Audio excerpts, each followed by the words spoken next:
Hello and welcome everybody to another episode of the Run.down. I'm your host Schwinn Poo on Twitter. You can follow me there. I'm joined by Tyrese, that is at London's Theory on Twitter. The Knicks beat the Charlotte Hornets tonight, 111-105, in a real riveting game of preseason basketball. I mean, I look. We could talk about the actual game itself. The big kind of development, at least as far as the Knicks are concerned, in this game is Landry Shamet, who looked pretty certain to be kind of the final guaranteed contract veteran ad, however you want to put it, and probably someone who's going to play in the rotation off the bench. He looks like he dislocated his shoulder tonight, and as we know from our experience last year, dislocated shoulders can take a while to heal from.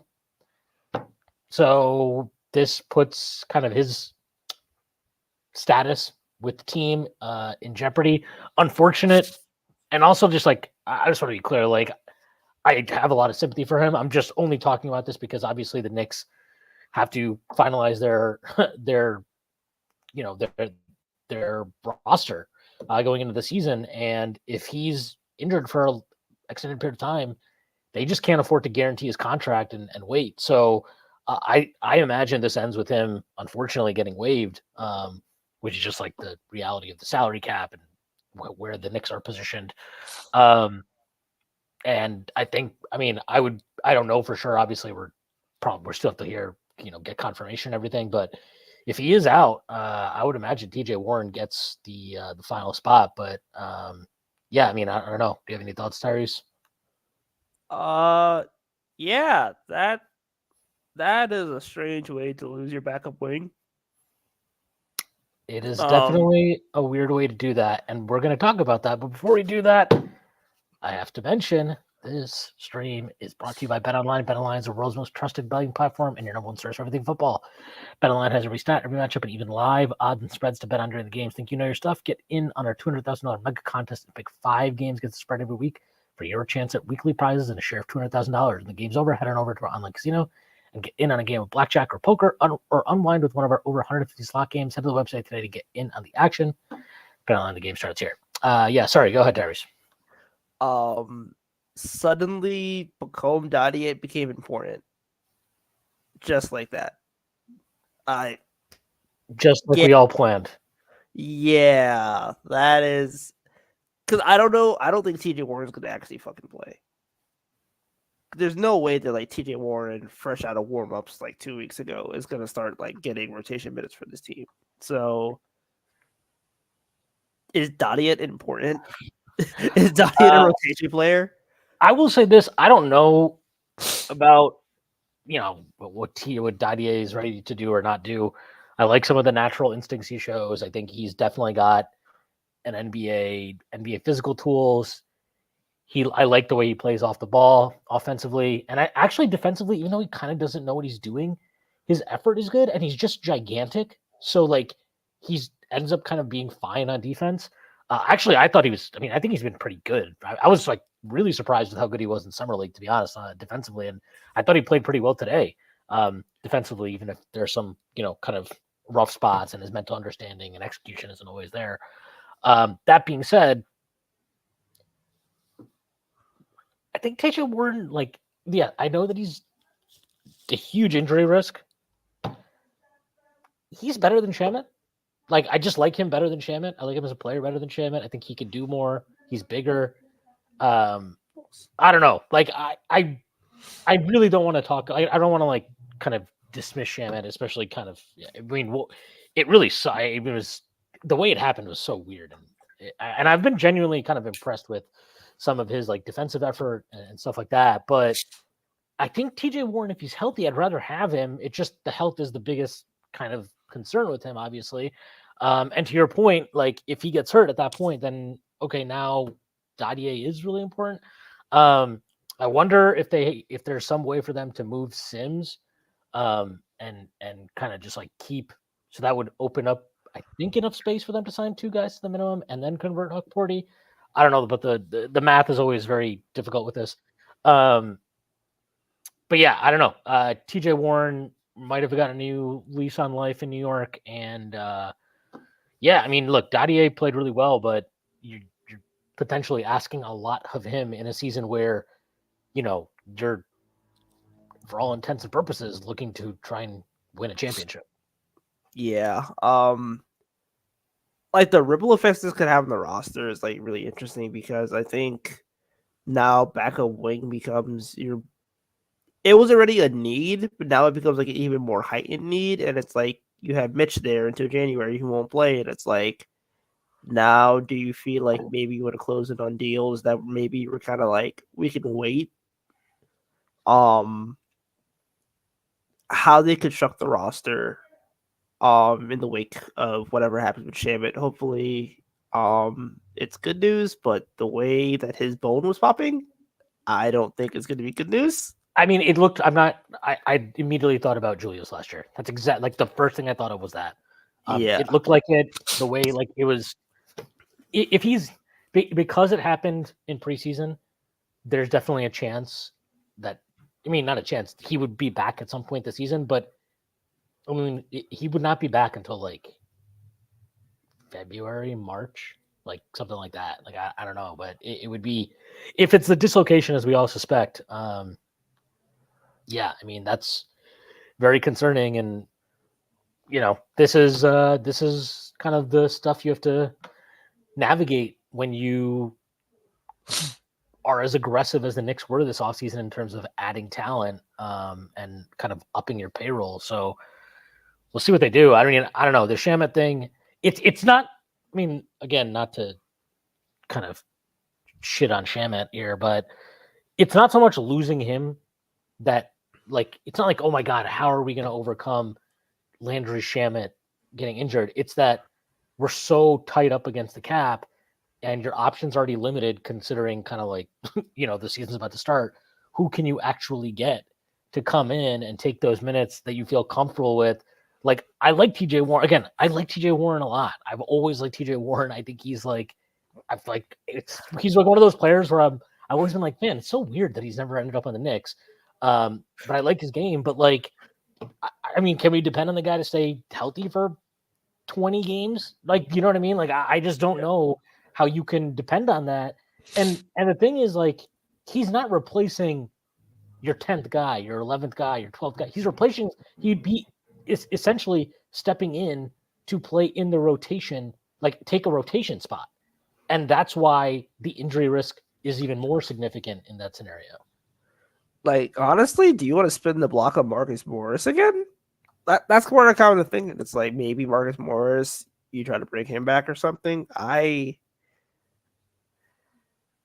Man, like TJ Warren is going to be in the G League at the end of the week, which is hilarious. And now he might actually make the team. That's just how the league goes sometimes, man. I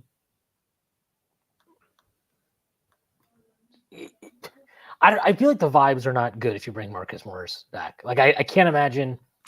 I mean, I don't know how these guys take it because it's not like he's had a bunch of teams knocking on his door to, sign for them. But you kind of already told him you didn't like him as much as Shamet, and now you're going back to him because of an injury to Shamet. So it's like a little bit desperate.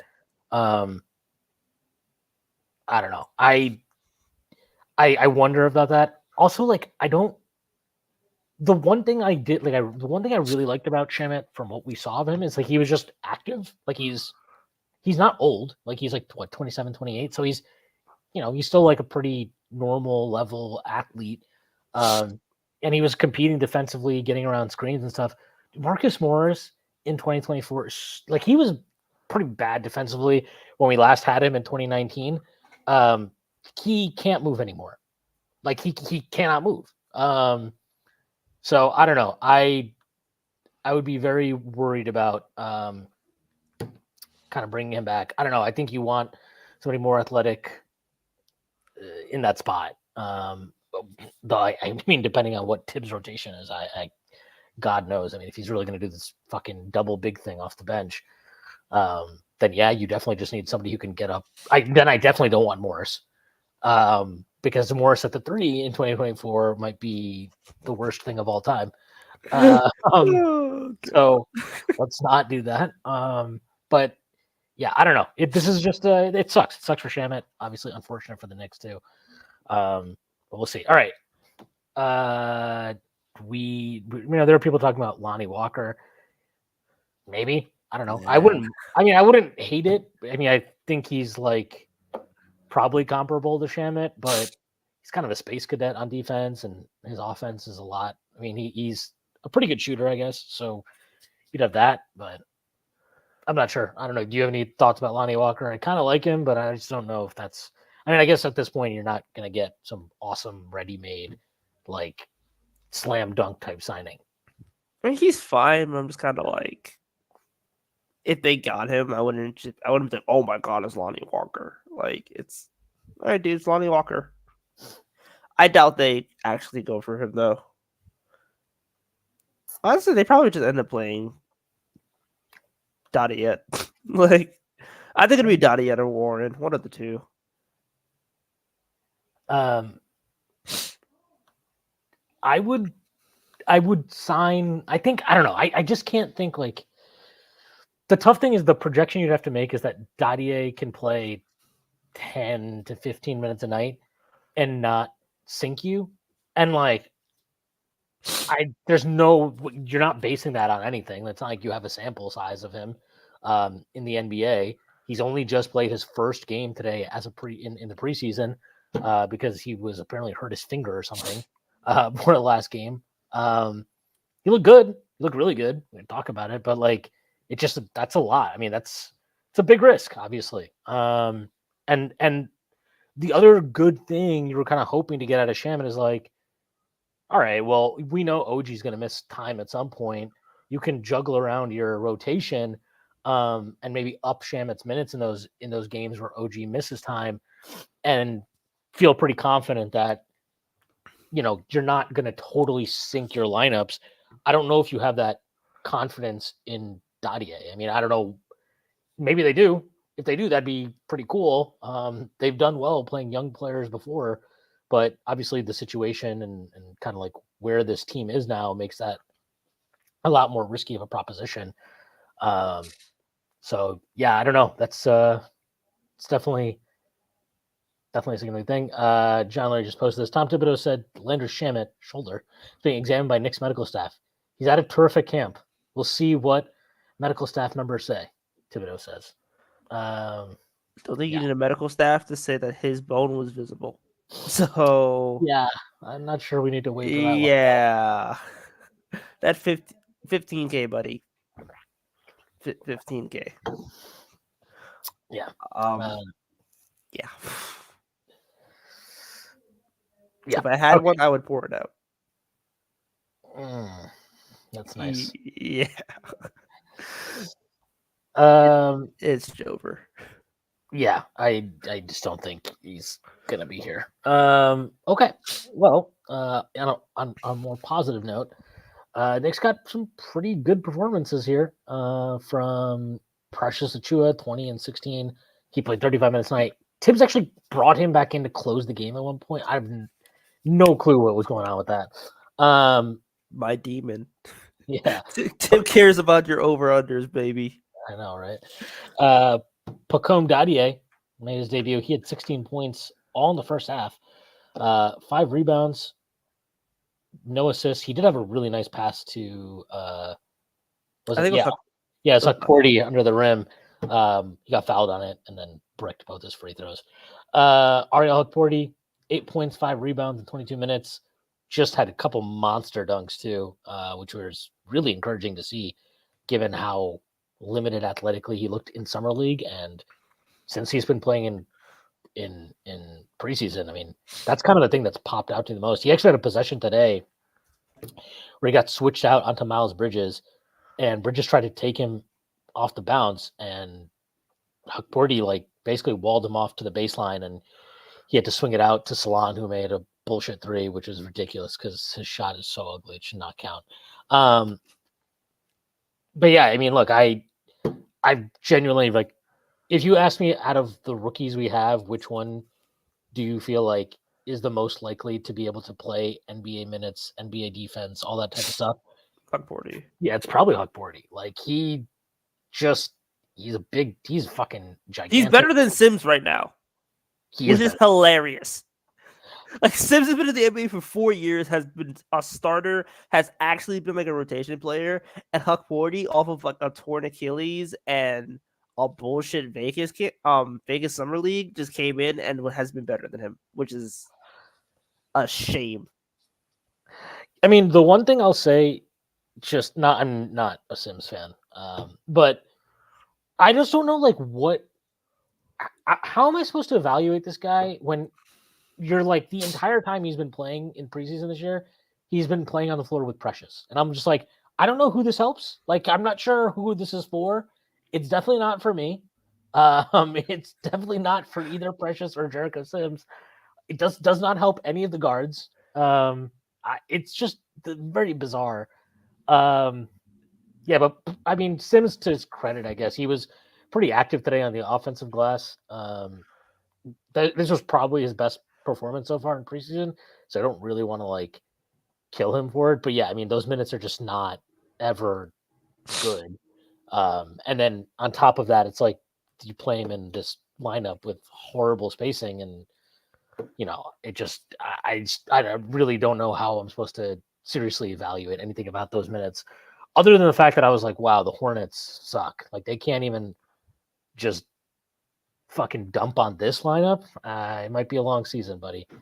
But yeah, just to go back, I thought Hukporti looked really good. I mean, the 2 dunks he had were the first one. I couldn't when he went up for it. I was like, I guess like he's gonna try a floater here. And then I was like, oh no, he's just gonna dunk on Nick Richards. That's great. Take that, Nick Richards. You're not getting a fucking trade. Yeah, that was Hukporti maybe dunked on him on that opportunity. No, I mean I thought. Yeah, but I'm really, really impressed by how athletic he looks compared to where he was back in July when we saw him in Summer League. Yeah, he looks good. I would say for like all the Knicks rookies, from what I've seen in Summer League, like their feel is there. Like they understand what they're supposed to be doing. I think they're able to process the game really well. Like especially with Dadiet, you feel like maybe he's like raw in terms of like physical skill and his ability to like understand where he is. When he played in Germany, I feel like they used him in like the ideal role for him, where it's like you can flash a little bit of your skill, but mostly you're gonna be like in the corner taking threes. You're gonna be like making the right reads, and you're gonna be like competing defensively. And I've seen him be able to do that. But like with all the rookies, especially like Kolek is able to like have insane high feel for the game. That was the biggest strength coming out of Marquette. Hukporti like knows what he's doing. Now it's just about like getting NBA experience and being put in NBA situations, but like all of their players know what they're doing, which is like a lot more than you could say for some of the other draft picks the Knicks have had in like recent years. Fucking Trevor Keels, but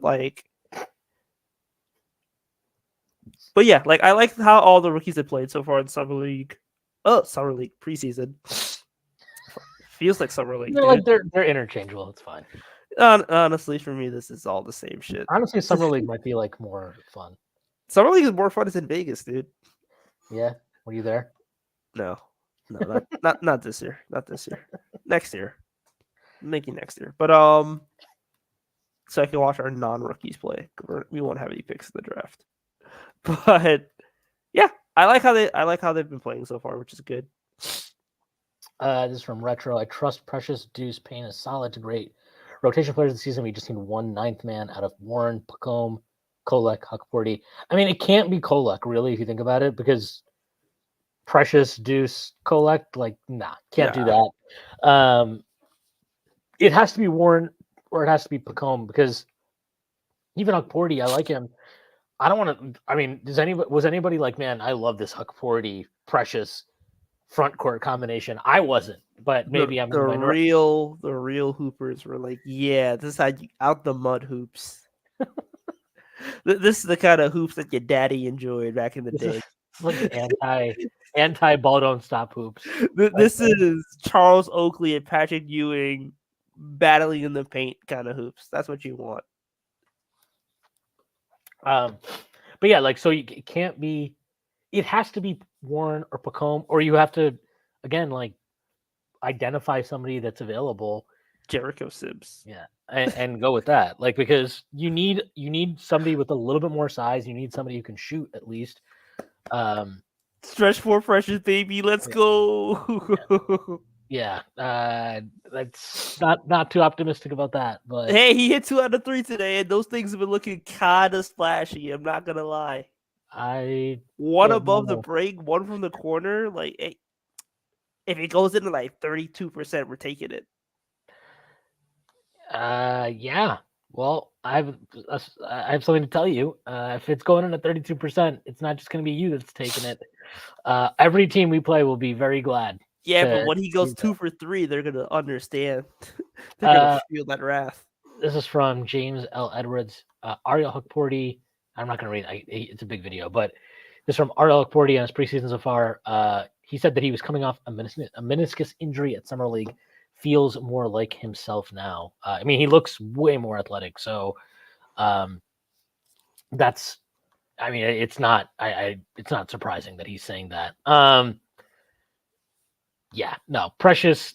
Love. I enjoy Precious. I think he's a good player, but I do not want to see him at the 4.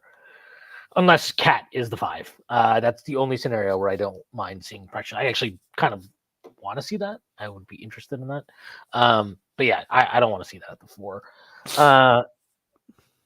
So yeah, I don't know. Maybe, like, again, there's no point in harping on this. If Shamet's injury is as bad as we think, they're either going to sign TJ Warren, I would think, or they'll sign Lonnie Walker, or sign one of these guys, these vets that we all know and like are available potentially. You mentioned Marcus Morris. They'll sign one of them, and that'll be the additional guy. What did you, Tyler Kolek? He had a nice little game today. He only had 2 of 9 from the field, but he had 7 points, 9 assists, 8 rebounds. He only had 2 turnovers. This is probably like his worst game of preseason so far, and it was not actually bad. Like, it was fine.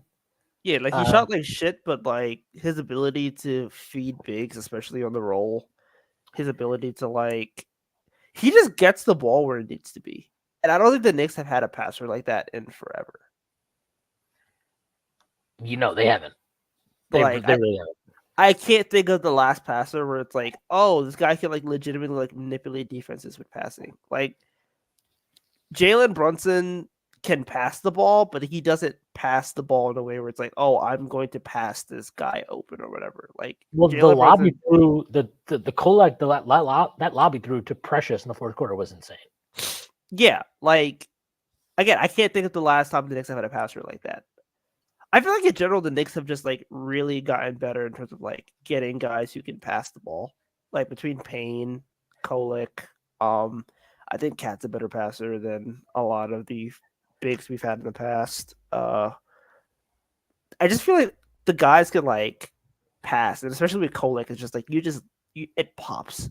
It pops. It's like the first thing you see. It's like he's head up, eyes wide open, like Clyde would say, and he's just like looking for guys running, and it's like, yeah, man, like I love watching him play. He's just fun as hell to play. I mean, Jason Kidd's a good shout. Like maybe like Jason Kidd. Like, but Kidd wasn't even. He was not that. But he wasn't that, and he was also like at the end of his career. Yeah, that's what I'm saying. Like, because we got old. Maybe like Prigioni. No, but Prigioni could not pass like that. And Prigioni couldn't because he was like 58 years old. He was a 38-year-old rookie, which is crazy, by the way. 38-year-old rookie. But yeah, like I know, I agree. I mean, he's really, really exciting passer. You did see some of the limitations today. I mean, again, like I don't know how to evaluate a lot of this game because for like what 3/5 of the game, 2/3 of the game, however you want to put it, like 75% of the game, we were playing with fucking 2 bigs that couldn't shoot on the floor at all times. So it's like, yeah, man. I mean, did Kolek struggle getting into the paint? Sure. Did Deuce struggle getting into the paint? Like all these guys struggled getting into and finishing in the paint. But I'm like, well, yeah, no shit, because fucking there's fucking like 10 guys in the fucking paint. So yeah, of course they all struggled finishing in the paint. But yeah, I mean, I think today you could kind of see, all right, he's very, very left-hand dominant. He's so smart and kind of like manipulative that he can get away with that. But it's very extreme, obviously. And he definitely beats or really struggles beating guys off the bounce without a screen. So those are like two things that we knew were going to be weaknesses of his, even just coming in as as a rookie. But I think the offense, like the creativity, the passing, the ball handling, it's it pops, and his floor mapping is unbelievable. He just seems to know where everybody is all the time. He's a step ahead, and his delivery on so many of these passes are just phenomenal. I mean, the one he threw to Dadiet in the corner was, he had the one that he drove baseline and then swung at him in the corner. I was pretty amazed that he was able to make that pass. He just has so many passes in these games where you're like, how did you do that? How did you manage this? He looks like a real player. I will say that I think the Knicks signing campaign, so they're not in a position where they have to kind of play Tyler Kolek immediately, still seems really smart. I think campaign definitely he definitely enjoys himself maybe more than anybody else enjoys Cameron Payne. But he's just got a good bounce to his game. He gets into the paint. The floater is a decent shot for him. The three ball, he's a good shooter, not a great shooter, but he's a good shooter. And he's he can play on and off ball, and he competes defensively, which is all you really are asking for a guy who's going to play 15 minutes a night. Yep. He looks like a good addition, honestly. I mean, considering you got him at the minimum, I think it's not even ridiculous to say he was a good value signing. Yeah, he's a guy who can play, who's played for playoff teams, who's been in playoff rotations. If you get a guy like that from the minimum, that's fine. Especially given the fact how the new CBA is going to work, and it's squeezing out a lot of dudes from getting paid. Getting minimum silence who could perform maybe mini MLE signings, that is where you find a lot of value. And Campaign is that kind of guy. He was good for the Bucks. He was good for the Sixers. He was great for the Suns. He's just a solid dude. He does a lot of what Tibbs wants him to do, but he also does it in a way that I don't feel like it messes with what other guys want to do. He's very scalable. He's also a good fit next to just a bunch of other dudes. He could let Deuce do his own thing, but he could also take that shot if you need him to take that shot. He can get that paint touch if you need him to get that paint touch, and he can ultimately find other guys and get them involved, which is good. Yeah, definitely agree with that. So I So Dadiet comes in the second quarter and just goes off randomly. He had 3 threes. He had a dunk. I mean, he had a couple of really nice plays. The offense is I'm not really that worried about his offense. I don't want him on the ball right now at all, but I kind of his ability to space the floor, at least in terms of making himself available and open for passes. And I'm whatever he shoots this season, I think long term, you feel pretty good about his odds of becoming a solid shooter. Not maybe a great shooter, but a solid shooter. I like the way he cuts to the hoop off the ball. I think he has got to pick his times a little bit more judiciously. Sometimes he cuts when as somebody is driving and it seems to cramp the space, but I like his activity in that sense. But the thing that really just kind of, and I also I like that he doesn't force things. He doesn't really force much offensively. The one bad shot he took today was up against the clock, and he had to shoot this double clutching mid-range jumper or whatever. But the thing that really stands out to me is he's just a fucking big body, man. When he was standing next to Salon, I was like, is he bigger than TJ? I think he is bigger than Salon. Dude, he's a legitimate 6'8", 6'9". I think he's taller. Brandon Miller is 6'9", and when he stands next to Brandon Miller, he you can see he's just bigger than him. He's a fucking big ass dude. He needs to go live with OG in the weight room. Yeah, the weight room. Live in the weight room, dude. Live in the weight room and with OG Anunoby. I'm so serious. I legitimately think NBA teams just need to eat the 25-game suspension and just give some dudes some pets.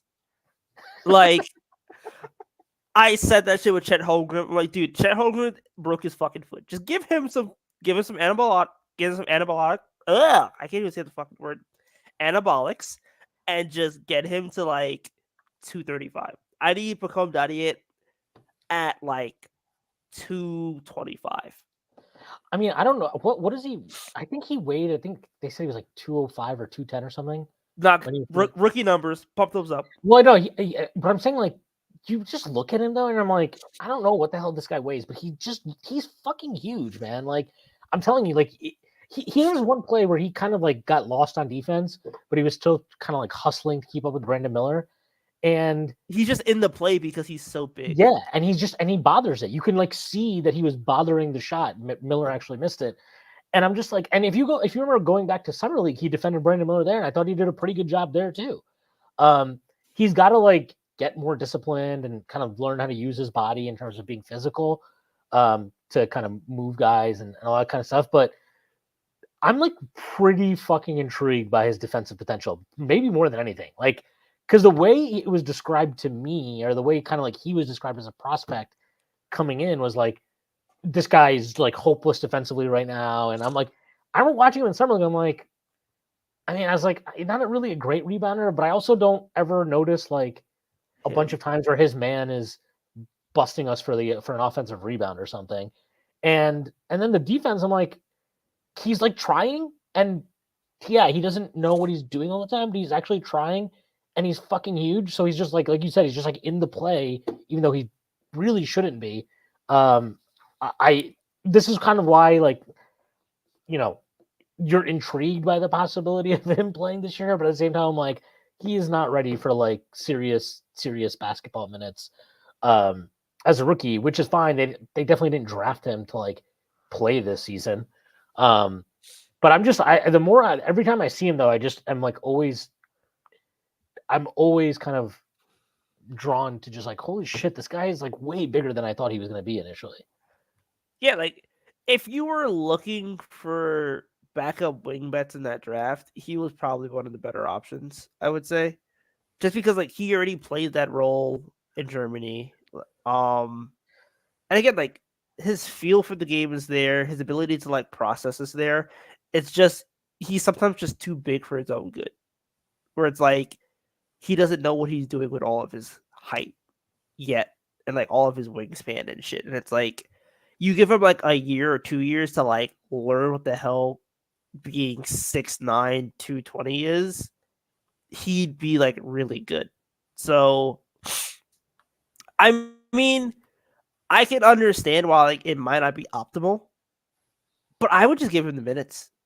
Cause like if he pops, I don't think he'll pop. But like if he were to pop, that's your backup wing. Like you don't need a backup wing anymore. Well, I mean, I think if he pops, then one, I mean, it just adds. He's literally OG Anunoby size. Like, yes.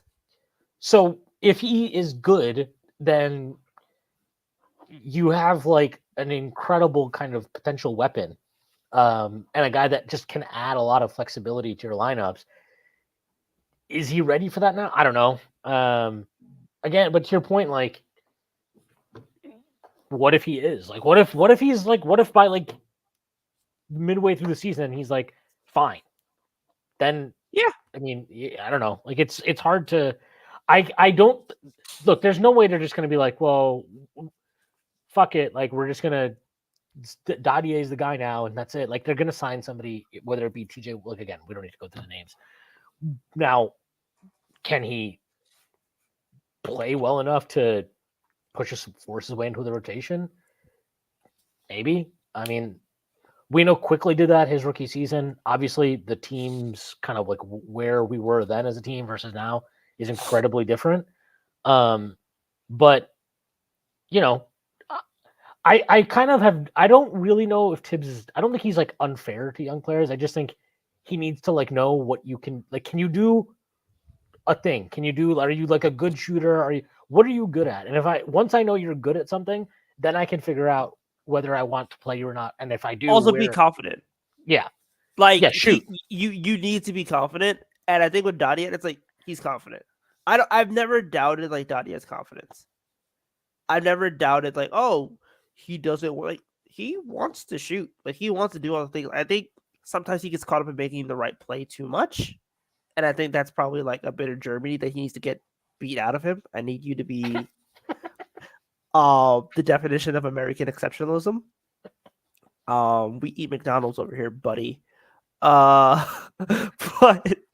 I need him to like just shoot the corner three when it's available because it will be available for him all game, and I feel like he's capable of doing that. Like he put up what 5 tonight? Yeah, 5. Yeah, he put 6. He put up 6. Oh, so like, yeah, he put up 6 in 28 minutes. Like that's not bad. 6 in 28 minutes, and then like other shots were just like cuts to the basket. Like he knows how to score within himself already. It's just a matter of like just take the shots that you're being given. Yeah, I mean the other thing to consider too is like depending on how you stagger rotations, you can try and protect him too, right? Like, okay, well, we'll make sure one of OG or McCall is on the floor. We'll make sure that we have a center like whether it be Precious or Cat is on the floor. We'll have Deuce as one of the guards. Like if you can put him in an environment in rotations that, okay, he's maybe your weakest defender or your second weakest defender. I think maybe that you can kind of figure that out. The other thing too is like because he's such a good cutter, I do wonder how he would look when Cat is at the 5. I really want to see him and Cat. I feel like him and Cat would be like really good together. I feel like putting Cat with like Deuce and Dadiet would actually be like really interesting because those are probably like the 2 highest field guys in terms of like cutting and finding space. And putting them together would be like really interesting, especially if you're trying to do like offensive hustle for Cat at the top of the key. Yeah. Totally agree with that. Chris Bernard says, someone take Puck home to a Wendy's and get a Baconator and a Frosty ASAP. Get him the Krusty Krab meal. I need him eating nothing but Krusty Krab meals, Big Macs, get a chicken Big Mac. Like, I need that dude living off protein. He needs to go get some Crown Fried chicken. He needs to go get a bagel. No, Crown Fried. Just do that. Eat that a few times a week. You'll be good to go. Puck home. Puck home is the anti-Kevin Knox. Tyrese's favorite prospect. I still have his shirt. I hate it. Why did you get a Kevin Knox shirt? Bro, it was on sale. And I was like, I need something. This was probably like back in high school? Yeah, high school. And I was like, yeah, need something. Kevin Knox shirt, real cheap. While Clyde Fraser says, speaking of confidence, part of me loved that stupid pass attempt by Hukporti in the first half. Dude tried to get saucy. Aldi Joka says, I'm more concerned with Hukporti if he can be serviceable. That's a huge development. I'm just going to go out on a limb and say, like, I'm pretty confident he's going to be serviceable. Yeah, like, he'll be serviceable. It's a matter of, like, can he be Nick Richards tier? I think that's possible. Like, can he be serviceable enough to make you feel like you don't need to trade for a backup center? I just don't think they're going to. Like, I feel like, I don't know. Like, to me, I think they go for a wing. My thinking has been like, once they got Cat, then it was like, okay, let's see what his recovery is like. They kind of like have a lot of these various center bets now. So it's like, all right, Mitch's health. We'll see how that works out this year. We'll bring back Precious for $6 million. We will draft Ariel Hukporti with the last pick of the second round. We trade for James Nagy. Yeah, trade for James Nagy. So you get, whatever. He's a prospect. I mean, Sims, like, obviously we don't think he's good, but he exists on your roster for $2 million or whatever right now. So, like, he's another guy. They're like, all right, can he just eat some minutes during the course of a season? Sure. So my guess is they kind of go with your committee to back up Cat this year and see how that goes. And, maybe if that's such a problem, then next year you can figure it out. Yeah, figure that out. But the wing is definitely more concerning to me than really any. I'm not worried about guard. I'm not really that worried about center now that we have Cat. it's the wing where you just have Hart, OG, and Mikal, and that's kind of like why I've thought Dadiet.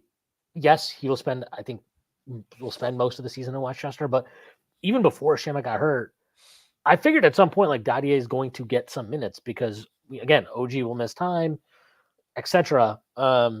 And you'll just need to give him some minutes sometimes when you're shorthanded. So, maybe who knows? Maybe that will come to maybe that'll come to fruition much sooner than expected. All right. To double up on.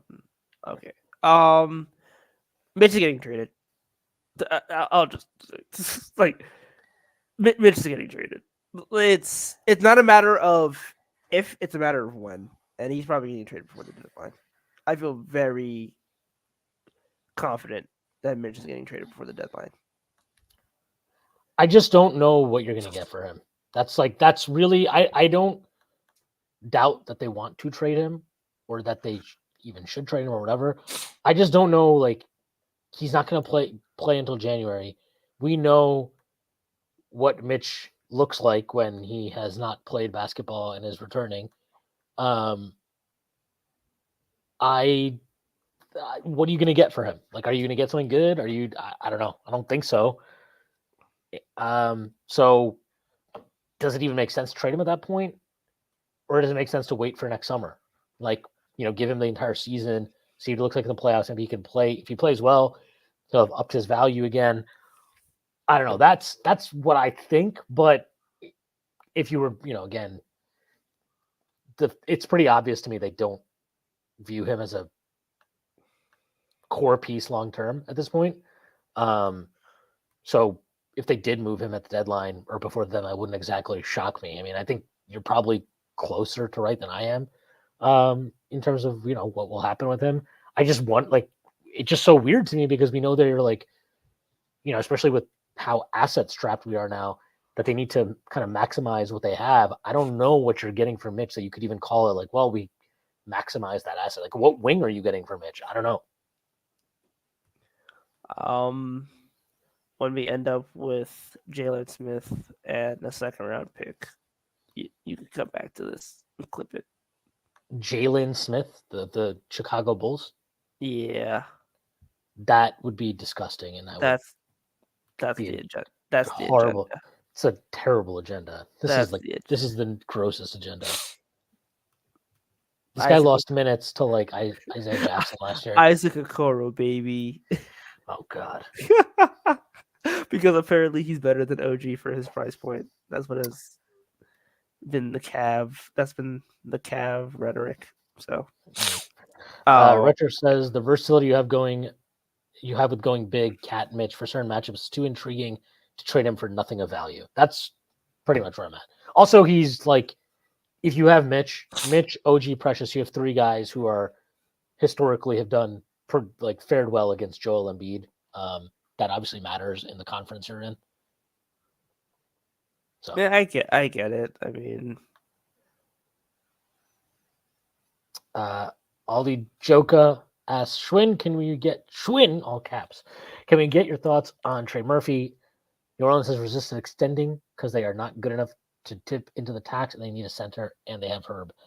I like Trey Murphy. I actually thought he was a bit overrated at the end of his second season. I think now he's rated properly. It feels like some of the over-the-top hype of him went down this past season. I think he's a good player. He's a quality 3-point shooter. He shoots from range. He can really spread the floor out. He can attack closeouts. He's big, so he can switch multiple positions. I don't think his defensive reputation, or at least what he had as a defensive reputation coming into the league, has been accurate. He's not really been a good defender. I think he's an okay defender. But yeah, I mean, if you're just if you can get Trey Murphy for Mitch or something like that, yeah, fucking call it in. Let's do that. Let's do that right now. Yeah, I mean, look, if New Orleans wants to do it and they just need to see Mitch healthy before making that call, I'm all for it. I'd love that. Will they do it? I don't know. I would imagine if Trey Murphy was really available, then New Orleans would have a lot of interest in him. And I just don't know how the Knicks can win a bidding war for really anybody at this point. The idea of Mitch in the center, in the Smoothie With King Zion? center. Yeah, and you could just play I'm coming home because he would be coming home. Mitch, Damn it, we Zion can't- spacing. Mitch, Zion, Ingram, DeJounte Murray. CJ I need, McCollum. I need to see that spacing. Really, I need to see that. Also, you can't play that song anymore. God damn it, forgot. Anyway, yeah. That would be great spacing. I would love to see that. As an NBA fan, a neutral fan, I would love to just see that spacing. But hey, Zion is taking mid-range jumpers now. So you know what? I think he can make it work. Unfortunately, so is Brandon Ingram. Do you know what the funniest part of this game today was? I thought it was really funny that Clyde kept insisting that Brandon Miller was not playing well as he was like lighting us up in the third quarter. He really hasn't done anything, Mike. Like, all right, Clyde. All right, buddy. Clyde has Clyde was just like he didn't care. No, he did. I don't think Clyde has cared the last 5 years. He's just been like here, chilling. Like since the pandemic season, Clyde has been chilling. Yeah, I can't believe I didn't know. Seeing Harry Giles play, I was like, wait, you're still in the NBA? You're still trying? You're still here? Dude, he was out of the NBA for 2 years and then he came back. Taj Gibson, we got to see Taj tonight. Always I know.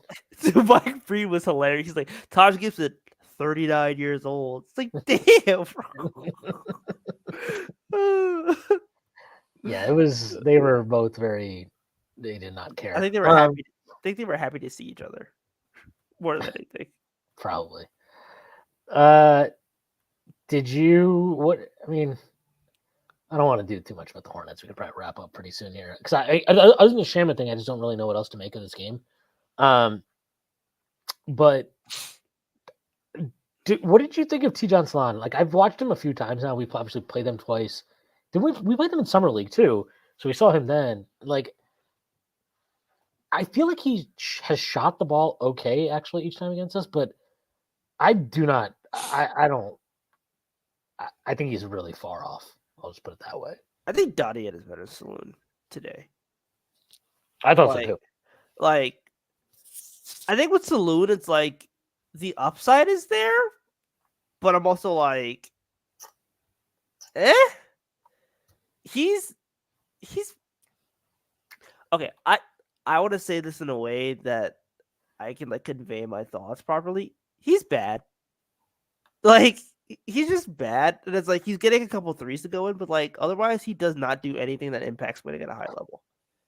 I legitimately do not know how he fits into this roster. Like the idea is he becomes enough of a shooter to where that you could maybe play him at the 3, but it's like, but they're basically using him as stretch 4, right? I mean, that's yeah, like, he looks lost every time he plays. He just looks lost. It's the offense is. He also just he took one 3 today. I was like, what the fuck is that shot? But yeah, he on defense, there was one play very late in the game where when he fouled TJ Warren, and you could see like I forgot who it was on his team. I was like, what the fuck are you doing? Like, get back. But the defense to me is pretty concerning, not because I expect him to be really good at it right now, but he just doesn't ever look like he knows where he's going to be. And then his size is just like he's not as big as I thought. Like the way he was described at the draft, like because I didn't do any, I didn't care about any of these guys before the draft, but the way like they were talking about him and kind of his profile and archetype when he got drafted, I was expecting some like absolute fucking physical specimen that could just body guys. No, like he's not that at all. He is scrawny. Like he's scrawny. I think he'll be able to put on weight, but then it becomes like he just needs to be good at basketball. Like before the weight, before anything else, he needs to be good at basketball. And I don't think he's good at basketball right now. And my problem is I don't know how he becomes good at basketball. So that's what it is. Like I don't know how he becomes good at basketball. Well, that will be quite a challenge for him to overcome, since Not that my is problem, baby. kind of a prerequisite to playing the NBA is being good at basketball. Yeah, I don't know. I would not be that enthused about this season if I were a Hornets fan based on what I saw. I thought their defense was atrocious to start this game. They did not get rebounds. I don't know. I mean, it wouldn't matter to me if they were playing like the actual Knicks, but they got to play literally none of our starters. And I get I get a lot of teams are not maxing out here, but I just thought it was pretty bad. Kind of like, I don't know, their performance to me was just so kind of disinterested defensively, but in a way that was, I don't know how to explain it. I'm like, you're not good enough to just not care about this at all. I'm sorry. Like nobody on this team has done anything to just kind of like brush off preseason. And you're not good enough to like brush off games and still dominate. Like you can't do the Josh Hart thing where you're like, I'm just not going to shoot today, but it's fine because we'll still win our minutes by like 70. Yeah, I don't know. I was really, really unimpressed with them just as a complete group. It was pretty bad. I mean, the only time they played good defense was like that fourth quarter when nobody that's in their rotation played. Which is not a surprise. Yeah. I think with them it's just like it's a culture issue. And it kind of just starts with like the fact that like all the guys that they have who are supposed to be culture setters have all made their money and you can kind of tell they don't really like I don't think it's like they don't care about the game of basketball. I think it's just like they're kind of just having fun with it. It also sucks when it's like one of your main money guys is not a good person. So yeah, there kind of just seems to be like a legitimate culture problem with that organization, and I don't really know how they fix it unless they just like upend it all. Yeah. Agreed. All right. I think that's a good place to end this. Tyrese, let people know where they can find you. Plug anything you'd like to plug. You could find me at FBL _Sam on Twitter. I'm currently talking about the Yankees and Jazz Chisholm. Go Yankees, by the way. You know me, avid Yankees fan. I love the Yankees. Go Giancarlo. I love parlays.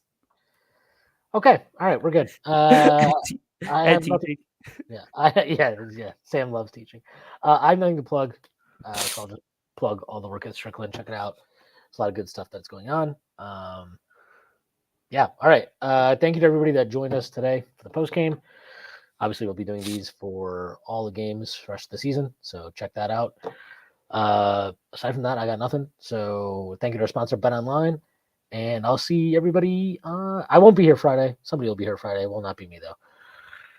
Everybody have a good rest of the week. And see you soon. Peace.